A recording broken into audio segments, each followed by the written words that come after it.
Hello everyone, कैसे हैं आप लोग। एक बार फिर से स्वागत है आप सभी लोगों का आप सभी के अपने चैनल सपोर्टिंग आप फार्मेसी में। दोस्तों, जैसा कि आप लोग जान रहे हैं, हम लोगों ने बी फार्मेसी 8th सेमेस्टर वालों का बायोस्टैटिक्स एंड रिसर्च मेथडोलॉजी का यूनिट 2 स्टार्ट किया था और यूनिट 2 में हम लोगों ने पहला चैप्टर और दूसरा चैप्टर बहुत ही आसान भाषा में पढ़ के कंप्लीट किया है। जो लोग नहीं देखे हैं जाकर के देख लेना, बहुत ही आसानी से आप लोग को समझाते हुए इसको कंप्लीट किए हैं। पहले वाले में रेग्रेशन को टोटल कंप्लीट किए हैं, फिर दूसरे वाले में प्रोबेबिलिटी भी हम लोग कंप्लीट कर चुके हैं। एक टॉपिक एक चैप्टर आपका बचा हुआ था जो कि है पैरामेट्रिक टेस्ट। अब इसको बहुत ही आसानी से आज के इस लेक्चर में कंप्लीट करेंगे और आज का लेक्चर जो है, इसी ही लेक्चर में आपका जो यूनिट 2 है वो टोटली हो जाएगा कंप्लीट। तो आज का लेक्चर बहुत इंपॉर्टेंट है दोस्तों, ध्यान से वीडियो को पूरा देखना। इससे पहले जो लोग ये नहीं देखे हैं दोनों चैप्टर जाकर के देख लेना, फिर इसको स्टार्ट करना, क्योंकि ये थोड़ा सा थ्योरेटिकल सब्जेक्ट है, थ्योरेटिकल पार्ट है। यहाँ पे आप लोग को देखने में थोड़ा बहुत बोरियत होगा, लेकिन अच्छे से अगर पढ़े रहेंगे तो यही सारे टॉपिक्स आपको एग्जाम में अच्छे नंबर इंक्रीज कराएंगे। तो चलिए दोस्तों, स्टार्ट करते हैं बिना देर के हुए। लेकिन स्टार्ट करने से पहले अगर आप लोग चैनल पे नए हो तो चैनल को सब्सक्राइब जरूर कर लेना, बेल आइकन नहीं दबाएं तो दबा लीजिएगा, जिससे हमारी नए नए वीडियोज़ को नोटिफिकेशन आपको सीधा और सीधा होम पेज पे ही मिल जाए। जो लोग वीडियो को देख रहे हैं, एक कमेंट जरूर कर देना। आपके एक कमेंट और एक सब्सक्राइब करने से हमें बहुत मोटिवेशन मिलता है। तो आपका एक काम है, केवल एक कमेंट और एक सब्सक्राइब जरूर करना। तो चलिए स्टार्ट करते हैं, जानते हैं पैरामीट्रिक टेस्ट के बारे में। अब यहाँ पर आपको थ्योरेटिकल ही पार्ट मिलेंगे जिसे आप लोग को समझना है और अपने तरीके से आसानी से लिखना है, ठीक। तो इसमें थोड़ा बहुत आप लोग भी याद करने का कोशिश करना, क्योंकि थ्योरेटिकल पार्ट इंपॉर्टेंट होता है। सारे के सारे मैथ हैं, लेकिन थ्योरेटिकल पार्ट पे आप लोग मजबूती बनाए रखेंगे तो अच्छा रहेगा, नंबर भी इंक्रीज होगा। बात करते हैं पैरामीट्रिक टेस्ट। अगर पूछ लेता है क्या होता है, तो ये जो होता है पैरामीट्रिक टेस्ट जो होता है एक स्टैटिस्टिकल टेस्ट होता है जो कि बनाता है एजम्पशन के बारे में, about the parameter of population distribution from one of the data is drawn, ठीक। और सिंपली अगर और भी आसानी से लिखना चाहते हैं तो एक बात और भी लिख सकते हैं, parametric test is a test in which sample data comes. क्या होता है पैरामेट्रिक टेस्ट होता है, ये एक टेस्ट होता है जिसमें सैंपल डाटा आते हैं। कहाँ से आते हैं? पॉपुलेशन से, दैट जो कि फॉलो करते हैं प्रोबेबिलिटी डिस्ट्रीब्यूशन को फॉलो करते हैं, जो कि किसके ऊपर बेस होती हैं? फिक्स सेट, पैरामीटर के फिक्स सेट के ऊपर क्या होते हैं? ये बेस होते हैं। क्या बेस होते हैं? Parametric test. तो ये तो बहुत ही आसानी से दूसरा पॉइंट आप लोग लिख सकते हैं कि पैरामेट्रिक टेस्ट एक टेस्ट होता है जिसमें सैंपल डाटा क्या होते हैं? आते हैं पॉपुलेशन से, एक पॉपुलेशन से आते हैं जो कि फॉलो करते हैं प्रोबेबिलिटी डिस्ट्रीब्यूशन को, जो कि किसके ऊपर बेस होता है? जो कि बेस होता है पैरामीटर के फिक्स सेट के ऊपर बेस होता है। इतनी बातें आप लोग को समझ में आ गई। ऐसे ही आपको आसान भाषा में बना करके लिखना है कि क्या होता है पैरामेट्रिक टेस्ट।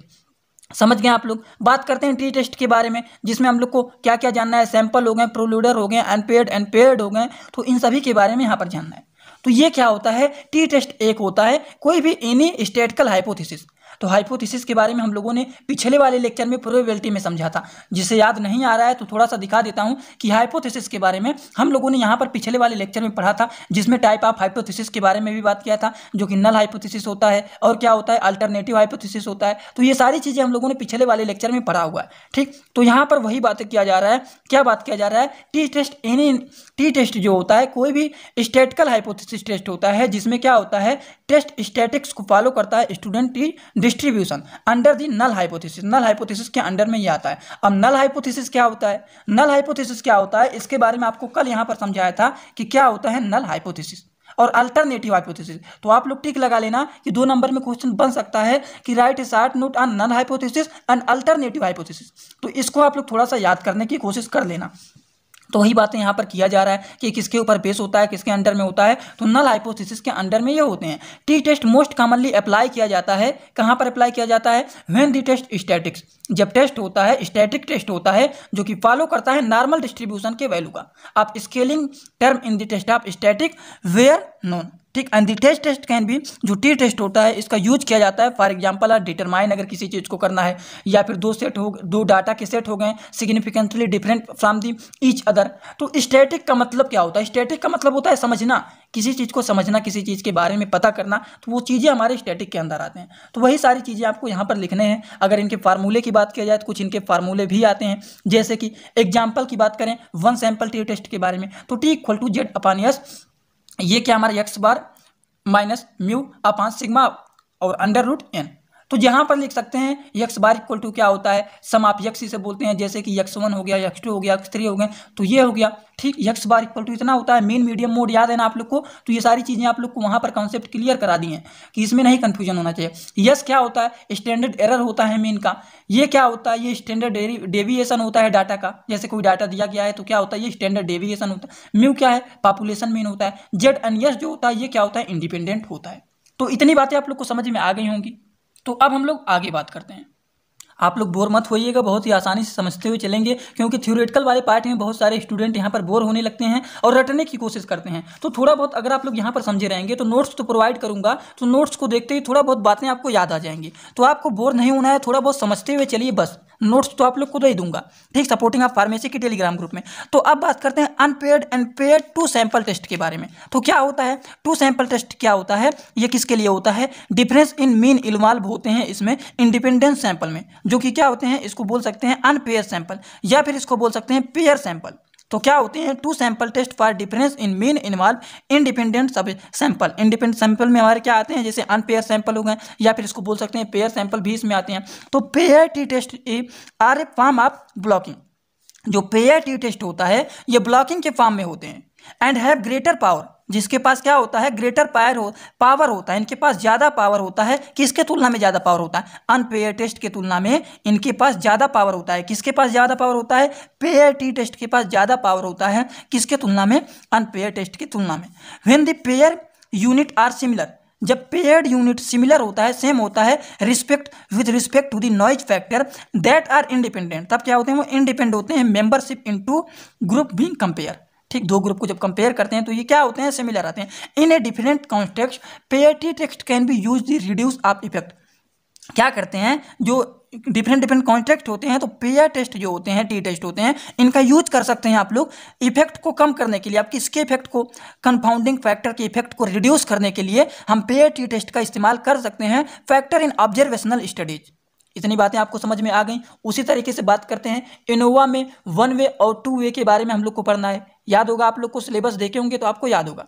तो बात करते हैं ये क्या होता है। तो एनालिसिस ऑफ वेरिएंस, जिसे हम लोग बोलते हैं observed of Innova, is an extremely technique. ये क्या होता है, एक एक्सट्रीमली टेक्निक होता है कंसर्निंग रिसर्च के लिए इन द फील्ड में कंसर्निंग रिसर्च के लिए एक एक्सट्रीमली ये टेक्निक होता है। इकोनॉमिक्स, जैसे कि इकोनॉमिक्स के लिए हो गए, बायोलॉजी के लिए हो गए, एजुकेशन के लिए हो गए, साइकोलॉजी के लिए हो गए, सोशियोलॉजी बिजनेस के लिए हो गए, इंडस्ट्रीज के लिए हो गए, और रिसर्च आप सेवरल अदर डिसिप्लिन के लिए। ये क्या होता है, एक एक्सट्रीमली टेक्निक होता है कंसर्निंग रिसर्च के लिए।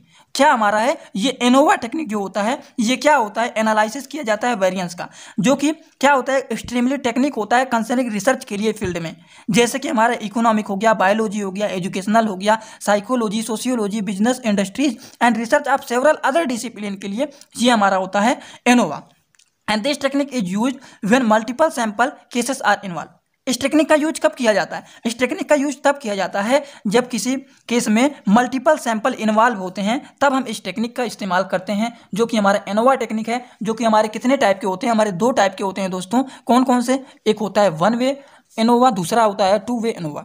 समझ गए आप लोग? तो एग्जाम्पल की अगर बात करें तो एग्जाम्पल आप लोग इसको लिख लीजिएगा। क्या लिखेंगे? A group of psychiatric patient. Psychiatric patient का जो ग्रुप होता है वो ट्राई करते हैं 3 डिफरेंट थेरेपी को।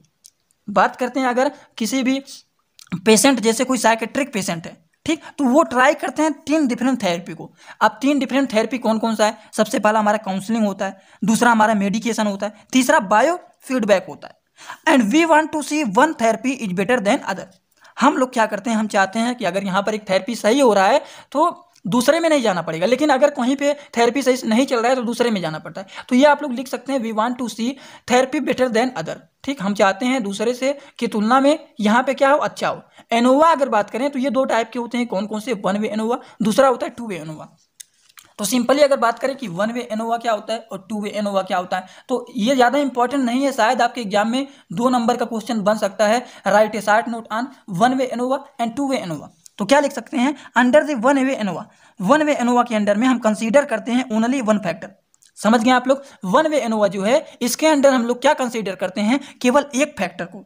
एंड देन ऑब्जर्व, और तब हम ऑब्जर्व करते हैं that the reason for set factor to be important is the several possible type of sample can occurs within the factor.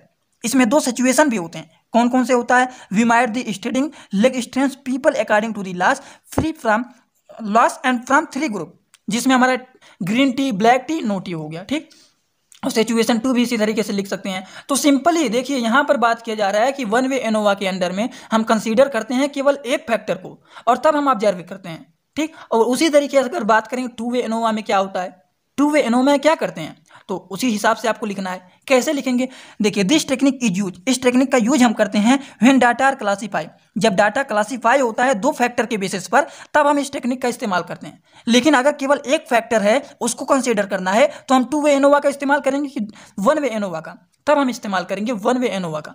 One way ANOVA का use हम तब करते हैं जब केवल एक फैक्टर को कंसीडर करना हो, और टू वे एनोवा का हम इस्तेमाल तब करते हैं, इसका यूज तब करते हैं जब डाटा क्लासीफाई होता है दो फैक्टर के बेसिस पर, तब हम टू वे एनोवा का इस्तेमाल करते हैं। तो वही सारी चीज़ें आपको यहाँ पर लिखना है आसानी से, जैसे कि एग्जाम्पल के तौर पर कुछ एग्जाम्पल भी इसमें दे सकते हैं। ठीक, एक दो पॉइंट में जैसे कि क्या लिखेंगे, for example the agriculture output हो गया, ये क्लासीफाई होते हैं on the basis of different different varieties of seed. जो सीड होते हैं, जो हिंदी में सब लोग बोलते हैं बीज जो बोया जाता है, तो अलग अलग वेराइटी के होते हैं। जैसे कुछ बोलते हैं कि ये वैरायटी का जो बीज है इसको बोएंगे तो ये छोटे से ही फरने लगेगा। ठीक, जैसे नए नए वैरायटी के प्लांट आ गए हैं, मैंगो के हो गए, आम के जैसे पौधे रहते हैं, तो छोटे से ही क्या होते हैं वो अपना फल देने लगते हैं। ठीक, और वैसे जो नहीं रहते हैं, वैरायटी अच्छे के नहीं होते हैं, तो एकदम बड़े पौधे हो जाते हैं, तब जाकर के धीरे धीरे फल को देने लगते हैं। लेकिन अलग अलग वैरायटी के हो गए हैं, तो वही बात किया जा रहा है। फॉर एग्जाम्पल एग्रीकल्चर, एग्रीकल्चर का एग्जाम्पल ले लीजिए, आउटपुट में भी classify on the basis of different different varieties of seed and also on the basis of different different varieties of the fertiliser use.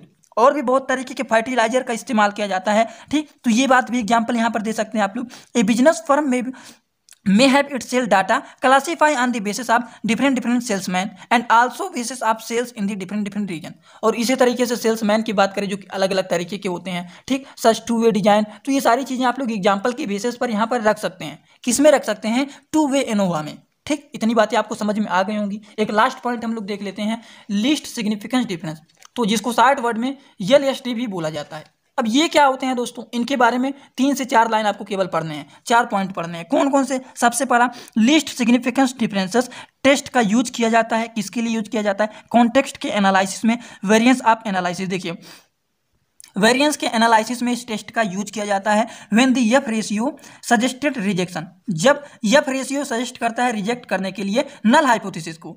ठीक, जिसको एच से डिनोट करते हैं। That is when the differences between the population mean significant. ठीक, and LSD test develop हुआ था Fisher Reginald के द्वारा। ठीक, फिशर रोनाल्ड एल्मेयर के द्वारा 1935 ईस्वी में इन्होंने इसको डेवलप किया था, जो कि चाहते थे to know which treatment had the significant effect in the analysis of variance. ठीक, अगर पूछता है सिंपली लीस्ट सिग्निफिकेंस डिफरेंस को कौन डेवलपमेंट किया था, तो लिख सकते हैं फिशर रोनाल्ड एल्मेयर। ठीक, तो अगर आपसे बता देता हूं, अगर एग्जाम में ये क्वेश्चन बनता है तो ये पॉइंट आपको जरूर इंक्लूड करना है कि कौन डेवलप किया था और कब डेवलप किया था। ठीक, तो यही सारी चीज़ें दोस्तों आपको यहाँ पर लिखना है और ज़्यादा कुछ लिखने की आवश्यकता नहीं है। ठीक, तो इस चैप्टर में आपका इतना बहुत इंपॉर्टेंट था, इतना अगर आप लोग अच्छे से कर लेते हैं तो बहुत कर लिया। ठीक, तो आज का लेक्चर यहीं पर होता है समाप्त। आज हम लोगों ने यूनिट 2 टोटल कर दिया कंप्लीट। तो वीडियो कैसा लगा कमेंट बॉक्स में जरूर बताइएगा। चैनल पे नए हो तो चैनल को सब्सक्राइब करके बेल आइकन को दबाना मत भूलिएगा। तो चलिए दोस्तों, thanks for watching my video. Like comment share and subscribe this channel.